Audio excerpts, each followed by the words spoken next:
আসসালামু আলাইকুম। আমি মোহাম্মদ মাজাউল হক রাজীব, এসিএমএ। আমি আজকে আলোচনা করব cost flow of manufacturing organisation.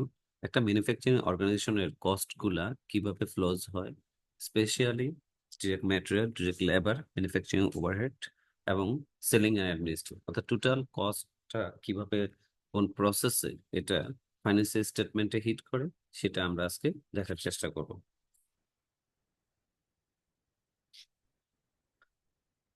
আমরা আহ, এটা হলো একটা পুরা একটা ম্যানুফ্যাকচারিং অর্গানাইজেশনে, যেখানে আমরা জানি ম্যানুফ্যাকচারিং অর্গানাইজেশনে যেখানে ম্যানুফ্যাকচার করা হয়, যেখানে প্রোডাকশন করা হয়, ম্যানুফ্যাকচারিং করা হয়, আর যেখানে ম্যানুফ্যাকচারিং করানো হয় সেখানে অবশ্যই ম্যাটেরিয়াল বা লেবার থাকবে। ওই ম্যাটেরিয়ালটাকে প্রসেস করে এটাকে একটা ফিনিশ গুড তৈরি করা হয়।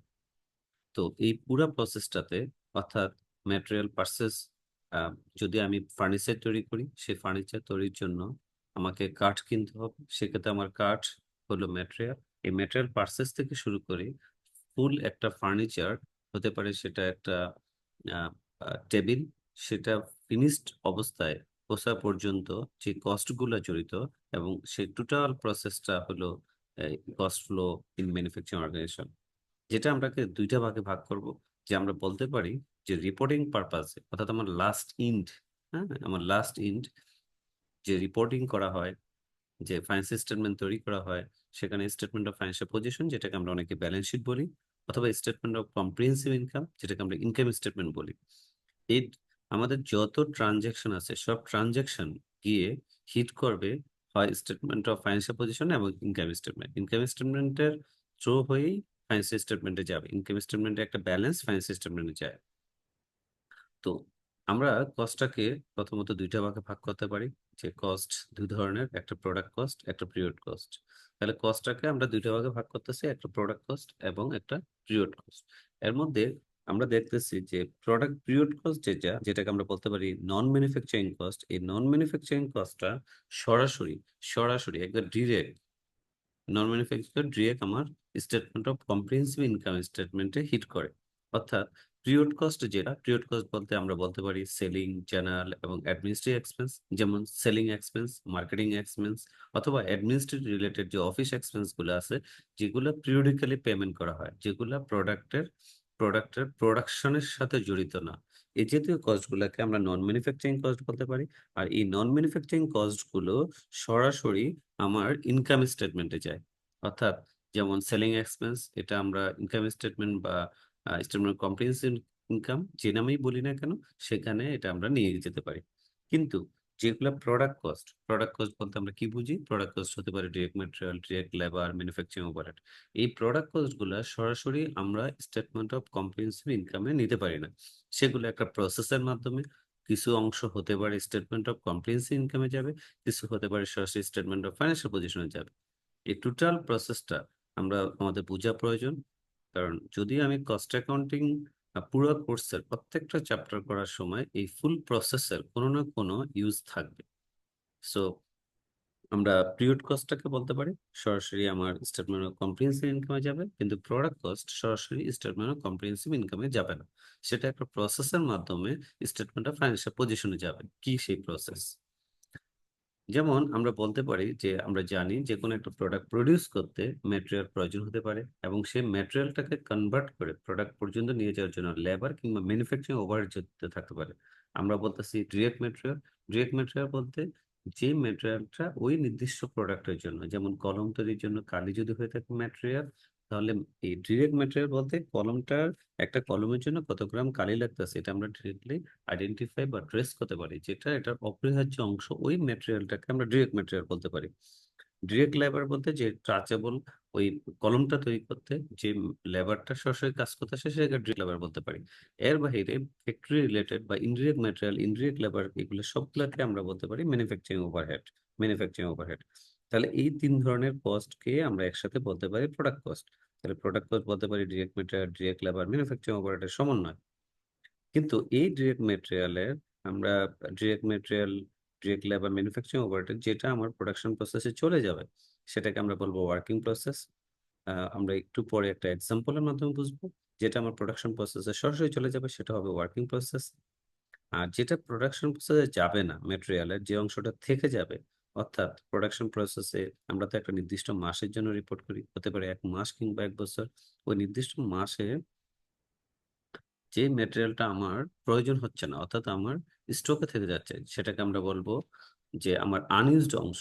এই আনইউজড অংশটাকে আমরা আবার বলবো যে ইনভেন্টরি, অর্থাৎ সেটা, অর্থাৎ মেটেরিয়ালের যে অংশটা আমার ওই নির্দিষ্ট পিরিয়ডে প্রয়োজন হচ্ছে না, সেটাকে আমরা বলবো আনইউজড। এই আনইউজডটাকে বলবো র মেটেরিয়াল ইনভেন্টরি। এই র মেটেরিয়াল ইনভেন্টরি সরাসরি আমার স্টেটমেন্ট অফ ফাইন্যান্সিয়াল পজিশনে ইনভেন্টরি নামে যাবে, যেটাকে আমরা বলতে পারি কারেন্ট অ্যাসেটে। অন্যদিকে অন্যদিকে যেটা অলরেডি আমার ম্যাটেরিয়ালে যে অংশটা চলে গেল প্রোডাকশন প্রসেসে, এবং লেবার যেটা প্রয়োজন আছে, ম্যানুফ্যাকচারিং প্রয়োজন আছে, তিনটার সমন্বয়ে চলে যাবে যখন ফ্লোরে, তখন সেটাকে আমরা বলবো যেটা ওয়ার্কিং প্রসেস অবস্থায় আছে। যেটা ওয়ার্কিং প্রসেস অবস্থায় আছে হতে পারে, যদি আমরা বলি 1 মাসের আমরা ক্যালকুলেশন করি, জানুয়ারি 1 থেকে জানুয়ারি 31, ওয়ার্কিং প্রসেসে যেটা থাকবে সেটা যদি ওই জানুয়ারি 31-এর মধ্যে ফিনিশড হয়ে যায়, তাহলে আমরা বলবো এটা ফিনিশ গুড। আর যদি ফিনিশড না হয়ে একটা স্টেজ পর্যন্ত কমপ্লিট হয়ে থাকে, হতে পারে 70% কমপ্লিট, তখন আমরা বলবো এই যে ওয়ার্কিং প্রসেসটা ফিনিশড হয় নাই জানুয়ারি মাসে 31 তারিখে, সেটা সেমি ফিনিশড অবস্থায় আছে। যেটা সেমি ফিনিশড সেটাকে আমরা বলি ওয়ার্কিং প্রসেস ইনভেন্টরি। এই ওয়ার্কিং প্রসেস ইনভেন্টরিও আমার চলে যাবে স্টেটমেন্ট অফ ফাইন্যান্সিয়াল পজিশনের কারেন্ট অ্যাসেটে।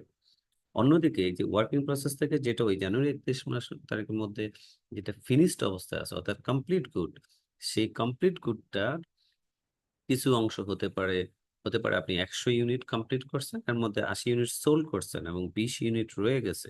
যেটা 20 ইউনিট আপনার স্টকে, অর্থাৎ আনসোল্ড অবস্থায় থাকবে, সেটাকে আমরা বলবো finish good inventory. Finish good ইনভেন্টরিও আমার চলে যাবে স্টেটমেন্ট অফ ফাইন্যান্সিয়াল পজিশনের ইনভেন্টরিতে, অর্থাৎ কারেন্ট অ্যাসেটে।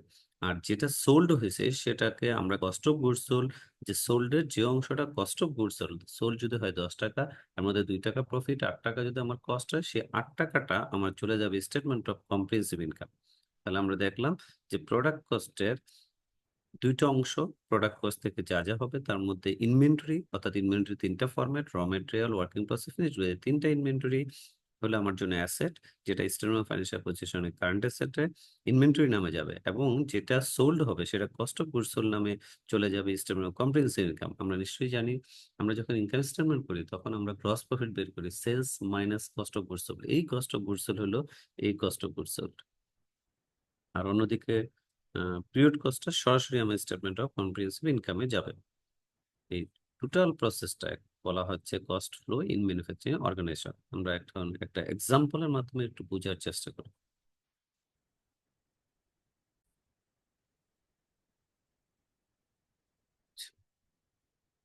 সেক্ষেত্রে আমরা একটা উদাহরণের মাধ্যমে এটা বুঝতে পারি, যেমন হতে পারে যে আমরা একটা এক্সাম্পল দিই। এক্সাম্পলটা হতে পারে জানুয়ারি মাসের 1 থেকে 31 তারিখ, এর মধ্যে আমরা হিসাবটা ক্লোজ করব। সো ডিসেম্বর 31-এ কিছু বিগিনিং র মেটেরিয়াল থেকে যেতে পারে, অর্থাৎ গত বছরে যে র মেটেরিয়াল পারচেস করেছিল সেটা সম্পূর্ণটা সেল না, ইউজ না হয়ে সেটা কিছু অংশ রয়ে গেছে। সেটার অ্যামাউন্ট হতে পারে বিটিটি 100 টাকা। এখন এই জানুয়ারি মাসের মধ্যে নতুন করে র মেটেরিয়াল পারচেস করতে পারে, সেটার অ্যামাউন্ট হতে পারে 200 টাকা। তার মানে এই মুহূর্তে র মেটেরিয়াল অ্যাভেলেবেল 300 টাকা।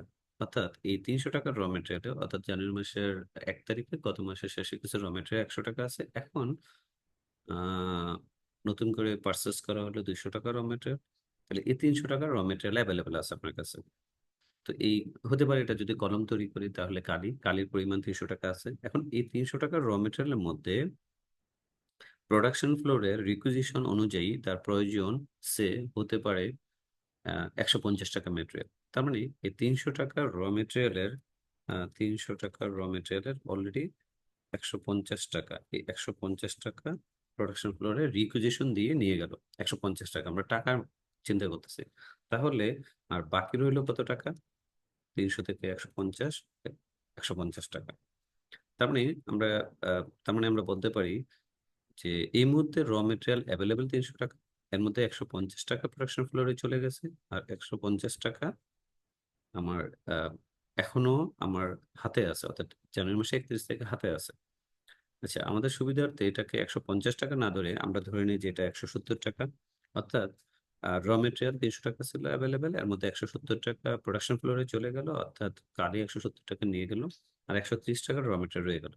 এই যে র মেটেরিয়াল জানুয়ারি 31 তারিখ পর্যন্ত এটা আমার হাতে রয়ে গেল, যেটাকে আমরা বলতে পারি যে ইন্ডিং র মেটেরিয়াল আমরা বলতে পারি। হুম? বা ইন্ডিং র মেটেরিয়াল, হ্যাঁ, যে র মেটেরিয়ালটা এই মুহূর্তে আমার কাছে রয়ে গেছে জানুয়ারি 31 তারিখে। এই ইন্ডিং র মেটেরিয়ালটা চলে যাবে ফাইন্যান্সিয়াল স্টেটমেন্টে অর্থাৎ ব্যালেন্স শিটে। আমরা যখন বুঝিয়েছিলাম তখন বলছিলাম যে যে র মেটেরিয়াল যেটা অ্যাভেলেবেল থাকবে, এই অ্যাভেলেবেল র মেটেরিয়ালের মধ্যে যেটা ইনভেন্টরি আকারে থাকবে সেটা চলে যাবে স্টেটমেন্ট অফ ফাইন্যান্সিয়াল পজিশনে। আর এই যে 170 টাকা যেটা আমার প্রোডাকশন ফ্লোরে তার প্রয়োজনে নিছে, সেটাকে আমরা বলতে পারি ওয়ার্কিং প্রসেস। তাহলে 170 টাকা ওয়ার্কিং প্রসেসে যাবে, আর ইন্ডিং র মেটেরিয়াল সেটা চলে যাবে আমার ইনভেন্টরিতে, যেটাকে আমরা বলতে পারি যে আমার স্টেটমেন্ট অফ ফাইন্যান্সিয়াল পজিশন অথবা ব্যালেন্স শিট, যে নামে বলি ব্যালেন্স শিটে যাবে। হ্যাঁ, তাহলে এটা গেল র মেটেরিয়াল। অন্যদিকে ডিরেক্ট লেবার কিংবা ম্যানুফ্যাকচারিং ওভারহেড, এই দুইটার ক্ষেত্রে আমাদের যা যা প্রয়োজন হবে সবগুলো চলে যাবে সরাসরি ওয়ার্কিং প্রসেসে। তো ওয়ার্কিং প্রসেসে তার মানে আমাদের কি গেল, এক ওয়ার্কিং প্রসেসে র মেটেরিয়ালের যে অংশটা ইউজ হয়েছে সে অংশটা গেল। আর যেটা ইউজ হয় না তাহলে আমরা বলতে পারি ইউজড র মেটেরিয়াল, ডিরেক্ট লেবার এবং ওভারহেড। তিনটার এই তিনটার সংশ্লেষণে যে টাকা, আমরা জাস্ট এক্সাম্পলের সুবিধাতে ধরে নিতে পারি ইউজড র মেটেরিয়াল এখানে অলরেডি বলা আছে 170 টাকা, ডিরেক্ট লেবার হতে পারে 50 টাকা, ওভারহেড হতে পারে 30 টাকা। অর্থাৎ এই তিনটাকে আমরা বলবো এটা চলে গেছে ওয়ার্কিং প্রসেসে। অর্থাৎ এই তিনটা আমার যে প্রোডাক্ট প্রডিউস হতেছে সেখানে এই তিনটার সমন্বিত খরচ ওই প্রসেসিং আছে, যেটাকে অনেকে জার্নাল দিতে পারে। যে র মেটেরিয়াল যখন আমরা পারচেস করি তখন বলি র মেটেরিয়াল ডেবিট বা inventory debit, accounts payable credit. যখন ওই র মেটেরিয়ালের যে অংশটা আমার প্রোডাকশন ফ্লোরে ইউজ হয় বা রিকুইজিশনের মাধ্যমে আমরা সাপ্লাই দিই, সেটা তখন আমরা বলি যে ওয়ার্কিং প্রসেস ডেবিট, আমার ইনভেন্টরিটা ক্রেডিট হয়ে যায়। তাহলে working process debit, inventory credit. ঠিক তেমনি ডিরেক্ট লেবার বা ওভারহেডের যে অংশটা direct labour working process charge হয় তখন আমরা বলি working process debit, direct labour credit. তাহলে এই টোটাল অংশটাকে আমরা বলতে পারি এই মুহূর্তে ওয়ার্কিং প্রসেসের মধ্যে আছে। তাহলে আমরা বলতে পারি আমার ওয়ার্কিং প্রসেসে টোটাল এত টাকা আছে। এখন হতে পারে ওই জানুয়ারি মাসে 31 তারিখের মধ্যে এই ওয়ার্কিং প্রসেস 250 টাকার হতে পারে 70% আমার ফিনিশ গুড আকারে চলে গেছে, বাকি 30%, যদি আমরা বলি 250 × 70%, এই 70% অর্থাৎ 175 টাকা পরিমাণ আমার অলরেডি ফিনিশ গুড হয়ে গেছে, মানে এটা কমপ্লিট হয়ে গেছে।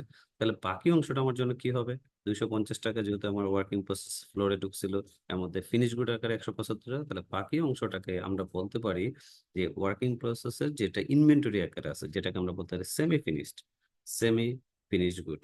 আর সেমি ফিনিশ গুডকে আমরা বলতে পারি working process inventory. Are working process inventory আমার কোথায় যাবে, ব্যালেন্স শিটে। আচ্ছা, তাহলে এই সেমি ফিনিশ গুডের অংশটা আমরা বললাম তাহলে ব্যালেন্স শিটে যাবে। অন্যদিকে যে ফিনিশ গুডটা 175 টাকা আছে, এই 175 টাকার ফিনিশ গুড সেটা আবার কি হতে পারে, এর মধ্যে কিছু অংশ সোল্ড হতে পারে 175 টাকা যে ফিনিশ গুড প্রোডাক্ট করেছে এর মধ্যে দুইটা অংশ, একটা হতে পারে 100 টাকা সোল্ড এবং 75 টাকা এখনো এখনো ফিনিশ গুড ইনভেন্টরি আকারে আছে। তাহলে যেটা সোল্ড সেটা আমার, সে সোল্ডের যতটুকু অংশ অর্থাৎ 100 টাকা ফিনিশ গুডের মধ্যে এটা যতটুকু আমার এই সোল্ডের জন্য যতটুকু আমার কষ্ট গোছল হয়েছে সেটা আমার চলে যাবে অর্থাৎ সিওজিএস আকারে, সেটা চলে যাবে ইনকাম স্টেটমেন্টে। আর যেটা ফিনিশ গুড আকারে আছে অর্থাৎ ফিনিশ গুড ইনভেন্টরি, যেটা আমার সোল্ড হয় না কিন্তু আমার স্টকে ফিনিশ গুড আকারে আছে, এই ফিনিশ গুড ইনভেন্টরিটা আপনার চলে যাবে ব্যালেন্স শিটে। তাহলে এই হলো টোটাল পদ্ধতি। অর্থাৎ আমরা যখন দেখছিলাম যে প্রোডাক্ট কস্টের স্টেটমেন্ট অফ ফাইন্যান্সিয়াল পজিশনে যায় র মেটেরিয়াল ইনভেন্টরি যেটা আনইউজড, ওয়ার্কিং প্রসেস যেটা সেমি ফিনিশড গুড যেটা আনসোল্ড, এই তিনটার সংশ্লেষণ হয় স্টেটমেন্ট অফ ফাইন্যান্সিয়াল পজিশন। আমরা স্টেটমেন্ট অফ ফাইন্যান্সিয়াল পজিশন যখন দেখবো ইনভেন্টরি পার্ট, এই টোটাল ইনভেন্টরি পার্ট হলে তিনটার যোগফল। অন্যদিকে সোল্ড যেটা হয় সেই সোল্ডের অংশটাকে আমরা বলতে পারি সোল্ডের যে অংশটা, অর্থাৎ যখন 100 টাকা সোল্ড করলাম এটার হতে পারে খরচ হচ্ছে 80 টাকা, এই 80 টাকা কস্ট অফ গুডস সোল্ডে যায়। সেই কস্ট অফ গুডস সোল্ড যায় আমার ইনকাম স্টেটমেন্টে। যখন আমরা গ্রস প্রফিট বের করি তখন আমরা কি বলি, সেলস থেকে কস্ট অফ গুডস সোল্ড বাদ দিই। তাহলে এই প্রোডাক্ট কস্টের এই কস্ট অফ গুডস সোল্ডটা যাচ্ছে আমার স্টেটমেন্ট অফ কম্প্রিহেনসিভ ইনকাম বা ইনকাম স্টেটমেন্টে, আর বাকি সব অংশগুলো আমার চলে যাচ্ছে স্টেটমেন্ট অফ ফাইন্যান্সিয়াল পজিশন। আর পিরিয়ড কস্টটা সরাসরি স্টেটমেন্ট অফ কম্প্রিহেনসিভ ইনকাম স্টেটমেন্টে যায়। সো এতটুকু হলো আমাদের ম্যানুফ্যাকচারিং অর্গানাইজেশনে এইভাবে কস্ট গুলো ফ্লো হয়।